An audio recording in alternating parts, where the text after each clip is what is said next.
বন্ধুরা আমি এখন এমন একটা পয়েন্টে রয়েছি যেটা বর্তমান বাংলাদেশের ট্রেন্ডিং হিসেবে চলতেছে। এইটা হলো সেই মার্কেট, ফুড মার্কেট। শুরু হয় জোহরের নামাজের পর থেকে ধীরে ধীরে আসরের সময় অবধি কিন্তু এখানে দোকানের পরিমাণ বাড়তেই থাকে।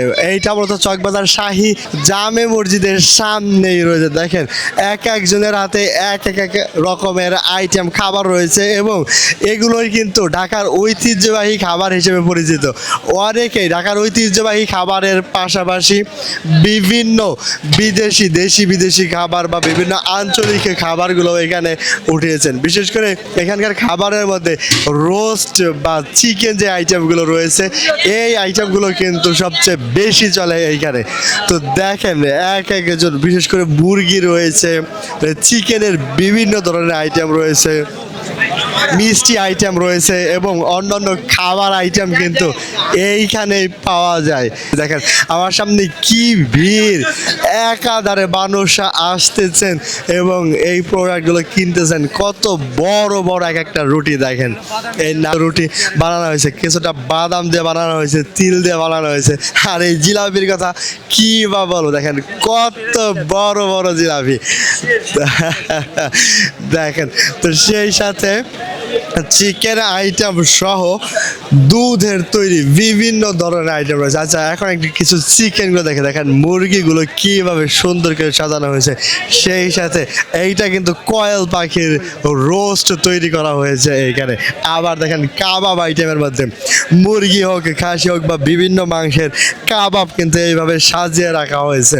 দুধ, লাচ্ছি, লাবান অথবা এইখানে কিন্তু বিভিন্ন ধরনের দুধের তৈরি আইটেমগুলো রাখা হয়েছে। দেখেন এখানে একেবারে টাটকা পোড়ানো হচ্ছে। দেখেন মাংসগুলো পুড়িয়ে সামনে রাখা হয়েছে এবং এইখানে কিন্তু শো করা হয়েছে, এইগুলোই কিন্তু সেল হবে। আচ্ছা দেখেন মিষ্টির কত রকমের বাহারি রকমের মিষ্টি রাখা হয়েছে সামনে সাজিয়ে সাজিয়ে, এগুলো কিন্তু সেল হয়ে যাবে। এই যত আইটেম রয়েছে, বিশেষ করে ইফতারের আগ মুহূর্তে কিন্তু কোনো আইটেমই এইখানে আর দেখা যায় না। দেখেন কত কত রকমের খাবার। দেখেন চপের মধ্যে বেগুনিয়া আছে, সেই সাথে ডিমের অর্ধেক ডিমের চপ আছে, আলুর চপ বা অন্যান্য আইটেমগুলো কিন্তু এখানে রাখা হয়েছে। রমজানে স্বাভাবিকত ছোলাটা মানুষ বেশি খেয়ে থাকেন, কিন্তু ছোলার চেয়ে কিন্তু এখানে অন্যান্য বিশেষ করে চিকেন আইটেমগুলো বেশি পাওয়া যায়। দেখেন কত কত আইটেম এবং ওনারা কিন্তু একেবারে ইমিডিয়েট তৈরি করে সামনে বিক্রি করতেছেন।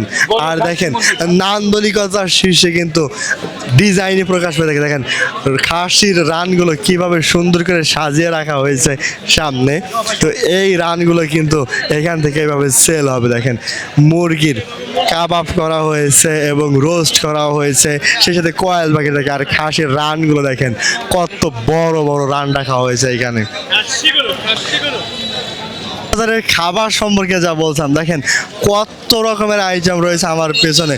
বড় বড় রুটি, অন্য স্বাভাবিকত এই সকল রুটিকে নান রুটি, আবার ওই পাশে লাবান এবং সেই সাথে বিভিন্ন ধরনের আইটেম রয়েছে। ছোট ছোট বিরিয়ানির প্যাকেট সহ দেখেন এখানে রোল আকারের কয়েকটা আইটেম রয়েছে, সাথে চিকেনের আইটেম রয়েছে, চাপ আইটেম রয়েছে। এখানে চিকেনের একেবারে লেগ পিস সহ ইগের কয়েকটা আইটেম, ডিমের অর্ধেক ডিম এবং পাউরুটি মিশিয়ে বিভিন্ন আইটেমের খাবার তৈরি করা হয়েছে। সেই সাথে এখানে বাইরে এখন তো ইফতারের দিন, মানে রমজানের মাস, ইফতারের সময়কালের জন্য দেখেন আইটেমগুলো কীভাবে রেখেছে। এখানে আসলেই জিভে পানি চলে আসবে যে এত এত রকমের খাবার এবং এত বাহারি রকমের খাবার এইভাবে সাজিয়ে সাজিয়ে রাখা হয়েছে। সেই সাথে আর একটা ঢাকার, বিশেষ করে পুরান ঢাকার আর একটা ঐতিহ্যবাহী খাবার বানানো হচ্ছে কিন্তু এখানে। দেখেন এই যে এইটার নাম কিন্তু বাখরখানি। দেখেন বাখরখানিও কিন্তু এখন আপডেট হয়ে গেছে, বিভিন্ন ভ্যারিয়েন্টের ভার্সনের বাখরখানি চলে আসছে। যদিও মূলত এই বাখরখানিগুলো আগেকার ঐতিহ্যবাহী বাখরখানি, এইটা চিনি ছাড়া। এবং এই যে একটা বাখরখানি দেখতে পাচ্ছেন, এইটা হলো চিনিওয়ালা বাখরখানি। চক বাজার, বিশেষ করে বললাম যে চক বাজার খাবারের কোনো আইটেম আইটেমের শেষ নাই। দেখেন কত বড় জিলাপি বানানো হচ্ছে এবং বানিয়ে রাখা হয়েছে। দেখেন উনি ভাজতেছেন কত বড় বড় একটা পিসের জিলাপি। দেখেন এক তাওয়াতে 4টে জিলাপি বসাইছে, দেখেন ভাজতেছে, লাল করে ফেলতেছে একেবারে। আবার ছোট ছোট অনেক জিলাপি রয়েছে এবং এই যে বুন্দিয়া ভাজা সামনে এইভাবে রেখে দেওয়া হয়েছে। এই হলো চক বাজার। আর